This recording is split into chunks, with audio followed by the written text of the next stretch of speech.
यही 5 अगस्त को जब तख्ता पलट हुआ था, क्या आपको पता है कि 17 अगस्त को संयुक्त राष्ट्र की एक रिपोर्ट आई थी, 17 अगस्त को ही आ गई थी, और उस रिपोर्ट में लिखा था कि 650 लोग मारे गए हैं बांग्लादेश में, और इनमें कई हिंदू भी शामिल हैं। 17 अगस्त को यह रिपोर्ट आ गई थी। उसके बाद बांग्लादेशी मीडिया ने बोला कि कम से कम 1068 हिंदुओं के घरों और मंदिरों पर हमले हुए हैं। ये सितंबर में रिपोर्ट आई थी, तब भी किसी ने कुछ नहीं बोला। ये चिंता जताने में 4 महीने का वक्त क्यों लग गया बादल जी? ये सबसे बड़ा सवाल है। एक सेकंड, करण वर्मा अपना पॉइंट रखेंगे, फिर तजम्मुल जी आपके पास आ रहे हैं। बस मैं आ रही हूं आपके पास से। तजम्मुल अपना पॉइंट रखिए। करण वर्मा, मैं जरा टीएमसी के नेताजी जो कह रहे हैं कि अरे ये छोटा मोटा चलता रहता है, बादल जी, इनकी ममता बनर्जी की स्टेटमेंट 11 अप्रैल 2024 को ईद के दिन ममता बनर्जी खुले मैदान में कहती है खून भी बहाना पड़ गया, रेड ब्लड, पर सीएए नहीं आने देंगे हम। ये शब्दावली थी इनकी, खून भी बहना पड़ गया। तो आप सोच सकते हैं कितनी सीरियस थी वो।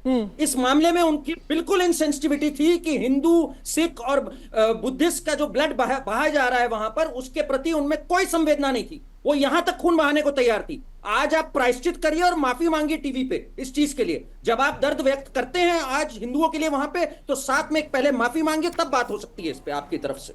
सैयद तजम्मुल, यहां पर लोगों को मारा जा रहा है, कोई अगर अपनी आवाज उठाता भी है बांग्लादेश में तो उसके ऊपर देशद्रोह का मुकदमा करके उनको जेल में डाल दिया जाता है। जब महबूबा मुफ्ती जी कहती हैं कि जो बांग्लादेश में हालात हैं वैसे ही हमारे देश के अंदर भी है, तो उनकी जो सफरिंग है उसको मिनिमाइज नहीं किया जा रहा। जो बांग्लादेश में चल रहा है उसकी तुलना भारत के साथ कैसे की जा सकती है? देखिए, आपका बहुत बहुत धन्यवाद। मैं काफी टाइम से हमारे गेस्ट पैनलिस्ट हैं उनको सुन रहा हूं, लेकिन जब आप पीडीपी अध्यक्ष महबूबा मुफ्ती के उस बयान की बात कर जो उन्हें जम्मू में दिया कल, यकीनन जहां बांग्लादेश की इस सिचुएशन को हम देखते हैं, क्योंकि बांग्लादेश एक तारीखी चैप्टर है जम्मू कश्मीर के साथ साथ दोनों देशों के बीच में। इसकी तारीख एक लंबी चौड़ी है, और पिछले ही महीने जो सिचुएशन वहां पे बनी उसके बाद मुल्क जो है हमारा, उस तरह से जो कई सवालात हैं वो उठे। लेकिन जो आप भारत में, यूपी में, बाकी जगहों में, जम्मू कश्मीर में सिचुएशन को देखते हैं, इसकी प्रेरणा आप अगर बांग्लादेश के साथ कर रहे हैं, वहां तो नॉन स्टेट एक्टर्स हैं। जम्मू कश्मीर में, मुल्क भर में हमारी डेमोक्रेसी, हमारा प्राइम मिनिस्टर, हमारा गृह मंत्रालय, हमारा रक्षा मंत्री, हमारा इंस्टीट्यूशन जो है, हमें उम्मीद थी कि शायद जो जम्मू कश्मीर में या दुनिया भर में, जब मुल्क भर में जो भारत की एक डेमोक्रेसी का एक नाम है, उसकी प्रेरणा, उसका फायदा जम्मू कश्मीर तो क्या बल्कि मुल्क भर के मुसलमानों को होना चाहिए। माइनॉरिटीज और मेजॉरिटीज के बीच में जब आप देखते हैं तो यकीनन पीडीपी अध्यक्ष महबूबा मुफ्ती जो कहती है कि बांग्लादेश में जो हो रहा है तो वो उसका नोटिस जो है वो कौन लेगा, लेकिन भारत में जो हो रहा है उसका नोटिस भारत और बांग्लादेश में क्या सिमिलैरिटी है? दोनों को जो कंपेयर किया जा रहा है, दोनों में क्या सिमिलैरिटी है? अगर महबूबा मुफ्ती कह रही हैं कि जो कुछ घट रहा है बांग्लादेश में वैसे ही हालात इंडिया में भी हैं, दोनों के बीच में क्या कंपैरिजन है? देखिए, अगर आप पिछले 5-8 साल की सिचुएशन देखें और उसके बाद जो बीजेपी की इस वक्त सरकार है, या इससे पहले भी कोई चेंज ऑफ गार्ड नहीं आया 5 साल के बाद, तो अगर आपको मुल्क की तस्वीरें देखने को मिलेंगी तो आप उत्तर प्रदेश से ही शुरू करें।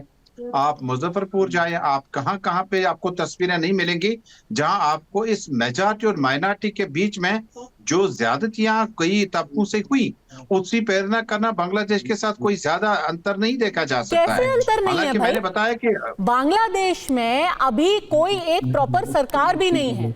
आपके तो राज्य में अभी चुनाव हुए हैं सर, आपकी पार्टी ने वो चुनाव लड़ा, आपको पूरी सहूलियत दी गई वहां पे। अब अगर आप हार गए तो ये भारत की गलती नहीं है ना, ये तो आपकी पार्टी में कमी है। अब आप हमारे देश को बांग्लादेश बता दे क्योंकि आपकी पार्टी हार गई, ये बात सही नहीं है।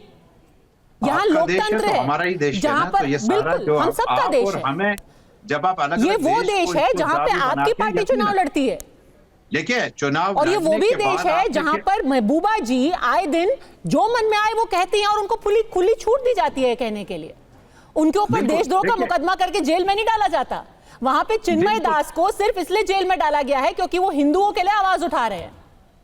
देखिए, महबूबा मुफ्ती का अगर आप मुकाबला किसी और लीडरशिप के साथ कर रहे हैं तो शायद आपको बहुत लंबी फहरिस्त में जाना पड़ेगा।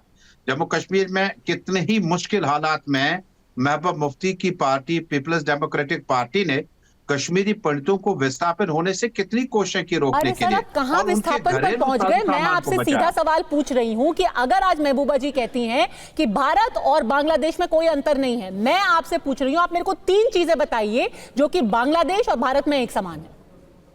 देखिए, भारत और बांग्लादेश के बीच में इस स्टेटमेंट के बाद अगर आप देखें कि 5 अगस्त 2019 के बाद क्या पीडीपी अध्यक्षा बंद नहीं रही, क्या फारूक अब्दुल्ला बंद नहीं रहे, क्या उमर अब्दुल्ला बंद नहीं रहे, उनको कौन सा देशद्रोही का मुकदमा था? वो तो 4 अगस्त 2019 की सिचुएशन को मानने से इनकार कर रहे थे। उसके बाद आप जम्मू कश्मीर में इलेक्शन का बहुत ज्यादा बिगल बजा रहे हैं। किस स्टेट में 10 साल के बाद इलेक्शन होते हैं?